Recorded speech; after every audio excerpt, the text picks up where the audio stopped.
정말로 의인은 한 명도 없는가? 로마서 3장. 로마서의 주제는 이신칭의입니다.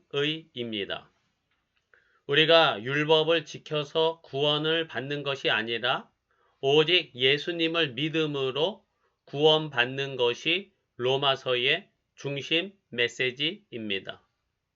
왜 그렇습니까? 이신칭의의 전제 조건은 분명합니다. 어떤 사람도 율법에 흠이 없는 의인은 단 한 명도 없기 때문입니다. 그러므로 율법 준수로 구원을 얻는 것은 모든 인간에게 절대적으로 불가능합니다.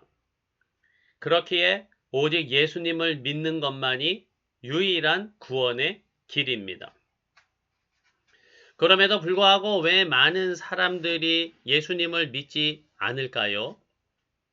이유는 다양합니다. 영적 무관심 때문이고 우상이나 미신에 빠져 있기 때문입니다.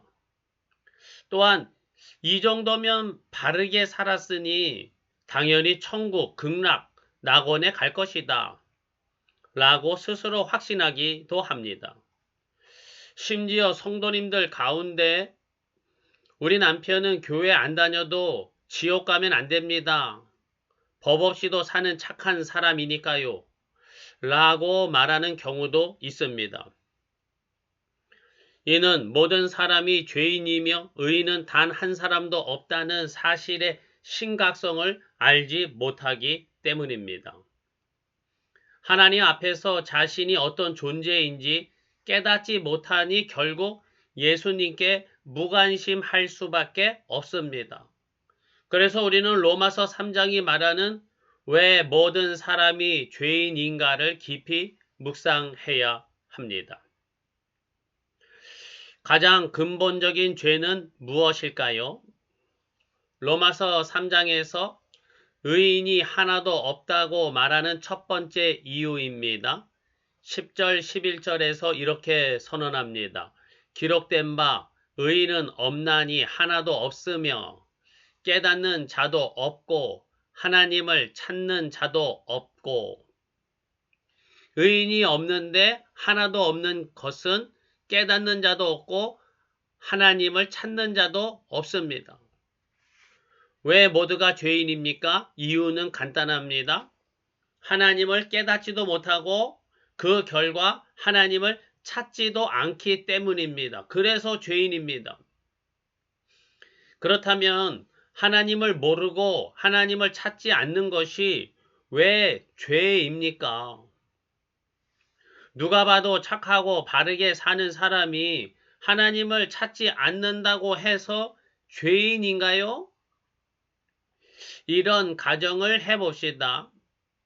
AI 인공지능이 고도로 발달해서 AI가 스스로 로봇을 만들고 세계를 지배한다고 가정해봅시다. 가정입니다. 인공지능이 사람을 직접 죽이지는 않았지만은 남은 사람들을 박물관이나 동물원에 가두고 관리하고 사람을 먹여준다면 AI가 과연 선하고 훌륭한 일을 한다고 보아야겠습니까? 이런 일이 벌어진다면 인간의 입장에서 보면 인공지능은 극악무도한 대역 죄인입니다. 마찬가지로 당연히 알고 섬겨야 할 하나님을 알지 못하는 것 자체가 죄이고 하나님을 깨닫지 못하고 찾지 못하는 영적 상태가 바로 죄입니다. 인간의 타락은 하나님과의 단절을 가져왔습니다. 그 결과 인간은 스스로 하나님을 알지도 못하고 찾지도 못하는 영적 무지와 어둠 속에 빠져 있습니다. 바로 이것이 모든 사람이 죄인이고 의인은 하나도 없는 이유입니다. 인간이 인간다울 수 있는 시작점은 하나님을 알고 하나님을 찾는 데서부터입니다.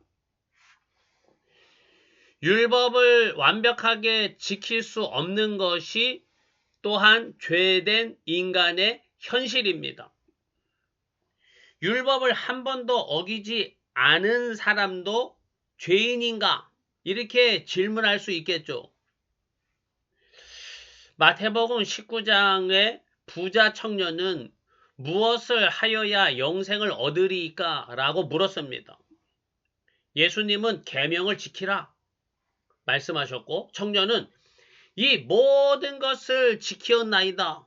아직도 무엇이 부족합니까? 라고 되물었습니다. 율법을 한 번도 어긴 적이 없고 다 지켰다는 거예요. 그러자 예수님은 너의 소유를 팔아 가난한 자들에게 주고 나를 따르라 말씀하셨습니다. 청년은 재물이 많아서 근심하며 돌아갔습니다. 자기 스스로 영생을 포기한 거죠. 이 사건은 자기 행위를 앞세워 영생을 얻을 수 있는 사람은 단 한 명도 없다는 것을 보여줍니다. 세상의 기준으로는 의인일지라도 영생의 기준에서는 모두가 죄인입니다. 유대인들이 왜 율법주의에 빠졌을까요? 세상의 기준으로 하나님을 판단하기 때문입니다. 이 정도면 구원받기 충분하다는 잘못된 확신에 사로잡힌 것입니다. 그러나 구원과 영생은 하나님이 주시는 것이므로 하나님의 기준에 맞춰야 합니다. 제자들이 물었습니다. 그렇다면 누가 구원을 얻을 수 있습니까? 예수님이 말씀하십니다. 사람으로는 할 수 없으나 하나님으로서는 다 할 수 있느니라. 구원과 영생은 사람이 완벽하게 행하여서 얻을 수 있는 것이 아닙니다. 하나님이 주셔야 받는 것입니다. 로마서 3장 20절은 이렇게 말합니다. 율법의 행위로 의롭다 하심을 얻을 육체는 없나니 율법으로는 죄를 깨달음이니라. 구원과 영생을 주시는 하나님의 기준에서는 율법 행위로 죄 없다 할 수 있는 사람은 하나도 없습니다. 구원과 영생은 사람으로서는 할 수 없으되 오직 하나님으로서만 가능한 것입니다. 그리고 율법을 주신 까닭은 율법을 다 지켜서 구원 받으라는 것이 아니라 죄를 깨닫게 하려는 것입니다.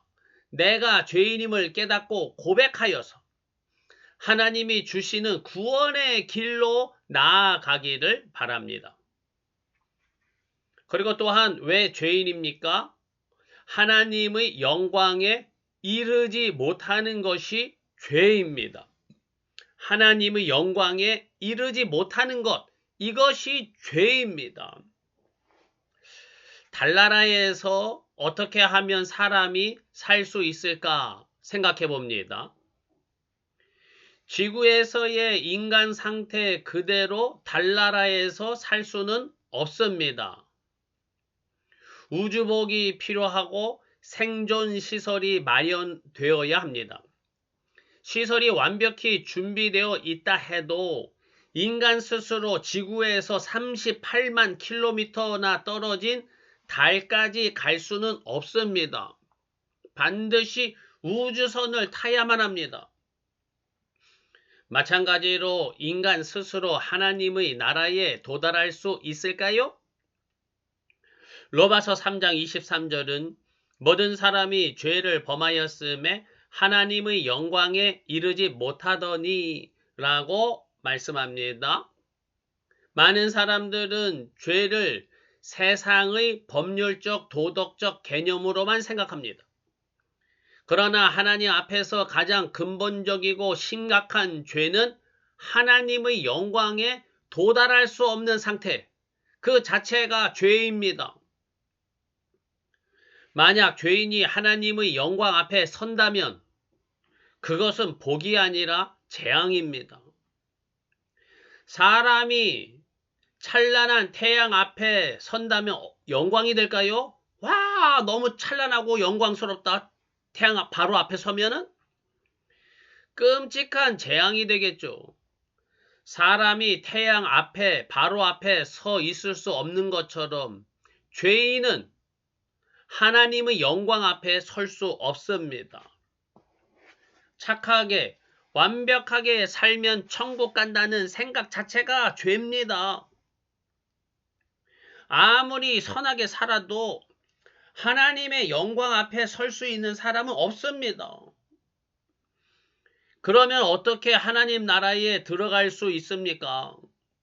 로마서 3장 24절 이렇게 선언하십니다.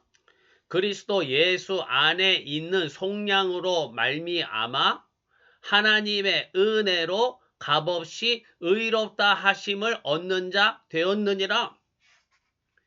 죄인인 사람이 하나님을 뵙고 하나님의 영광 가운데 들어갈 수 있는 것은 오직 예수님 안에 있는 속량으로 말미암아 또 하나님의 은혜로 값없이 의롭다 하심을 얻기 때문입니다. 예수님께서 우리의 죄를 짊어지시고 십자가에서 죽으셨기 때문에 죄인인 우리가 하나님의 영광 앞에 설 수 있고 하나님 나라의 구원에 참여할 수 있게 되는 것입니다. 모든 사람은 오직 예수님을 통해서만 하나님의 영광 앞에 설 수 있는 죄인입니다. 정말로 의인은 한 명도 없는가? 로마서 3장. 그렇습니다. 그 어떤 사람도 하나님 앞에 죄 없는 사람은 없습니다. 모든 사람이 죄인입니다.